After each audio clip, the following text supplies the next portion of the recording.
Bismillahirrahmanirrahim. Assalamualaikum warahmatullahi wabarakatuh. Perkenalkan, nama saya Muhammad Iqbal Hanafi, Prodi Manajemen Universitas Lancang Kuning.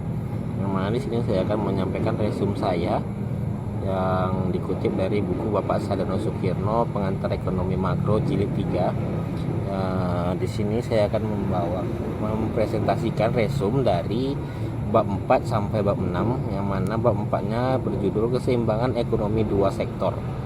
Perekonomian dua sektor adalah perekonomian yang terdiri dari sektor perusahaan dan rumah tangga. Dalam perekonomian tidak terdapat pemerintah, berarti dalam perekonomian itu tidak terdapat pajak dan pengeluaran pemerintah. Perekonomian itu juga tidak melakukan perdagangan luar negeri, dan dengan demikian perekonomian itu tidak melakukan kegiatan ekspor dan impor.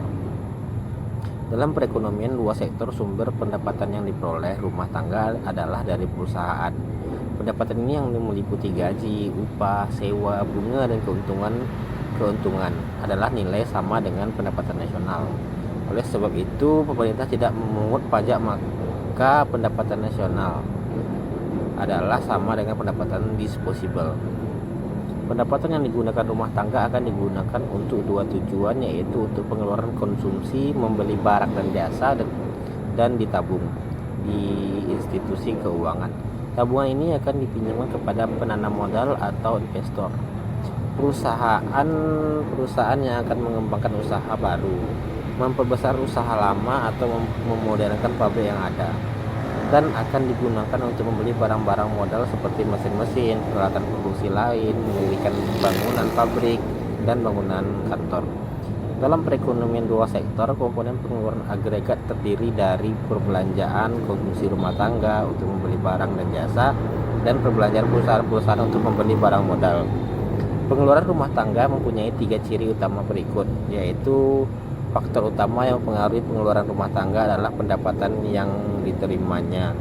Pada pendapatan sebesar 0, yaitu apabila rumah tangga tidak bekerja, konsumsi tidak akan dilakukan dan dinamakan pengeluaran otonomi, pengeluaran yang tidak bergantung pada pendapatan nasional.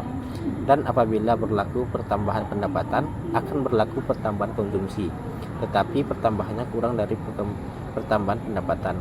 Berdasarkan ketiga ciri ini, konsumsi rumah tangga dapat dinyatakan sebagai investasi adalah pengeluaran perusahaan untuk membeli barang modal.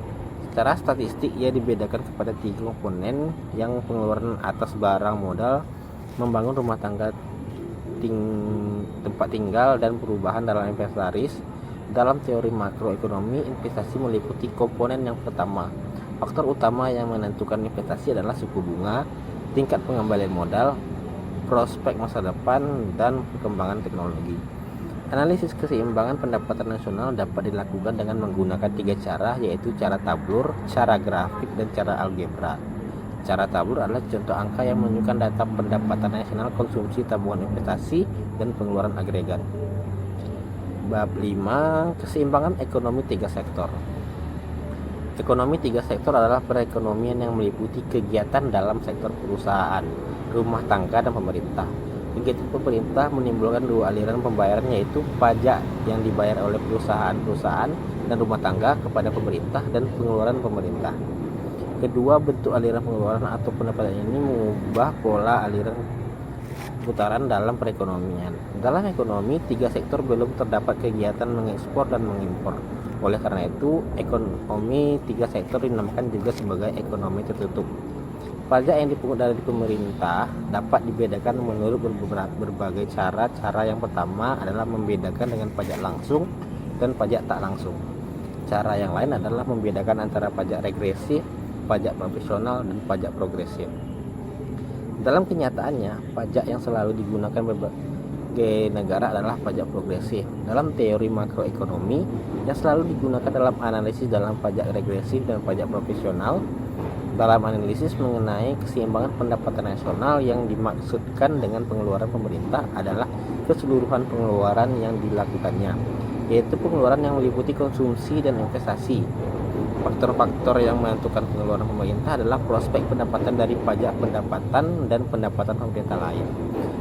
Keadaan ekonomi masa kini dan masalah ekonomi yang dihadapi, pertimbangan-pertimbangan politik dan kestabilan keadaan ekonomi, pengeluaran pemerintah digolongkan sebagai pengeluaran otonomi oleh karena jumlahnya tidak berkaitan langsung dengan pendapatan nasional.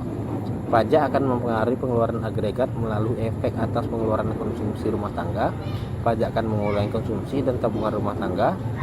Keseimbangan pendapatan nasional dapat ditunjukkan melalui dua pendekatan, yaitu pendekatan pengeluaran agregat, penawaran agregat, dan pendekatan suntikan bocoran. Secara grafis, keseimbangan tersebut adalah seperti yang ditunjukkan di atas. Untuk pajak tetap dan profesional meliputi dalam ekonomi tiga sektor dapat dibedakan kepada dua jenis adalah multiplier dan sistem pajak tetap dan multiplier dalam sistem pajak profesional. Dalam sistem pajak tetap, multiplier adalah sama dengan multiplier dalam ekonomi dua sektor, yaitu dalam sistem pajak profesional multiplier dapat dihitung dengan formula berikut. MTP sama dengan 1 dibagi 1 dikurang B dalam kurung 1 dikurang T. Apabila sepenuhnya diatur oleh pasar bebas, perekonomian negara tidak akan dapat secara terus-menerus mencapai kesempatan kerja penuh. Tingkat naik turun kegiatan ekonomi adalah besar atau tingkat ketidakstabilannya tinggi dan tidak dapat mengalami pertumbuhan yang selalu teguh dalam jangka panjang. Dibandingkan dengan tingkat kesempatan kerja penuh, kegiatan ekonomi yang sebenarnya dapat mencapai salah satu dari tiga keadaan berikut. Yang pertama, pengeluaran agregat rendah dan pengangguran berlaku. Yang kedua, pengeluaran agregat terlalu tinggi dan melebihi tingkat kesempatan kerja penuh sehingga menyebabkan inflasi. Dan yang ketiga, pengeluaran agregat adalah sama dengan yang diperlakukan untuk mencapai kesempatan kerja penuh dan pengangguran hanya meliputi pengangguran normal. Pemerintah dapat menimbulkan pengaruh yang penting ke atas pencapaian kegiatan ekonomi. Melalui kebijakan pemerintah, pengeluaran agregat dapat dipengaruhi, yaitu meningkatkan pengeluaran agregat pada waktu pengangguran atau mengurangi pengeluaran agregat pada waktu inflasi. Usaha dalam akan menyebabkan perubahan kegiatan ekonomi dari waktu ke waktu menjadi lebih stabil dan dalam jangka panjang. Pertumbuhan ekonomi akan berjalan dengan lebih pesat.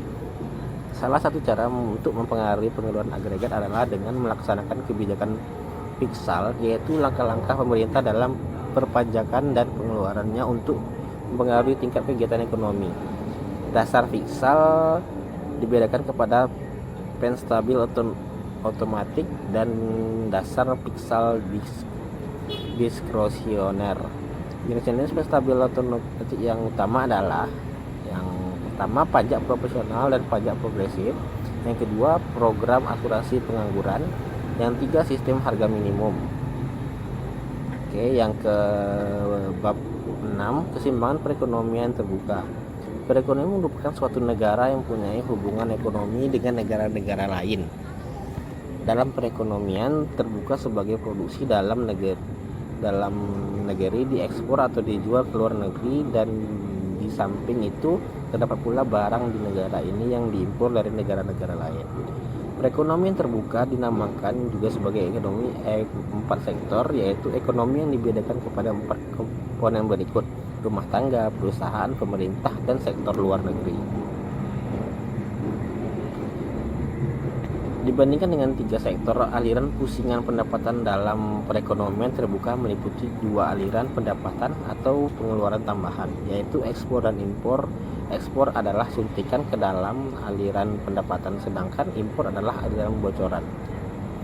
Dalam analisis keseimbangan pendapatan nasional dalam perekonomian terbuka diandalkan ekspor merupakan pengeluaran otonomi, yaitu dan ditentukan oleh pendapatan nasional. Ekspor terutama ditentukan oleh harga relatif barang dalam negeri di pasaran luar negeri, kemampuan barang dalam negeri untuk bersaing di pasaran dunia, dan cita rasa penduduk negara-negara lain terhadap barang yang diproduksi suatu negara. Berbeda dengan ciri ekspor. Impor suatu negara dipengaruhi oleh tingkat pendapatan masyarakat. Semakin tinggi pendapatan, semakin banyak impor yang akan dilakukan. Menyesuaikan dengan sifat ini dalam analisis keseimbangan pendapatan nasional dalam perekonomian terbuka dimisalkan dipengaruhi oleh tingkat pendapatan nasional. maka formula fungsi impor selalu dinyatakan sebagai berikut. M sama dengan MY atau M sama dengan M0 plus MY, di mana M proporsi impor yang dinyatakan sebagai rasio di antara impor dan pendapatan nasional, dan MO adalah impor otonomi, yaitu tidak ditentukan oleh pendapatan nasional.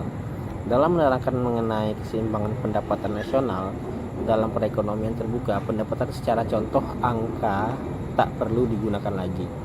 Yang perlu digunakan dalam dua cara lain, yaitu secara algebra dan secara gambar grafik. Dalam grafik, pendekatan pengeluaran agregat penawaran keseimbangan pendapatan nasional dalam perekonomian terbuka dicapai apabila fungsi pengeluaran agregat memotong garis 45 derajat fungsi AE impor proses dengan pendapatan nasional, yaitu M. Dalam pendekatan titik dalam perekonomian terbuka, multiplier akan selalu lebih kecil daripada multiplier dalam ekonomi tiga sektor. Perbedaan ini disebabkan karena dalam analisis mengenai keseimbangan dalam perekonomian terbuka, misalkan impor adalah proporsional dengan pendapatan nasional, dan berarti dengan adanya impor tingkat bocoran menjadi semakin besar dan mengurangi tingkat pertambahan pengeluaran agregat. Oleh sebab itu, multiplier menjadi semakin kecil apabila dibandingkan dengan multiplier dalam perekonomian tertutup. Oke, sekian presentasi dari saya. Saya akhiri, wabillahi taufiq wal hidayah. Wassalamualaikum warahmatullahi wabarakatuh.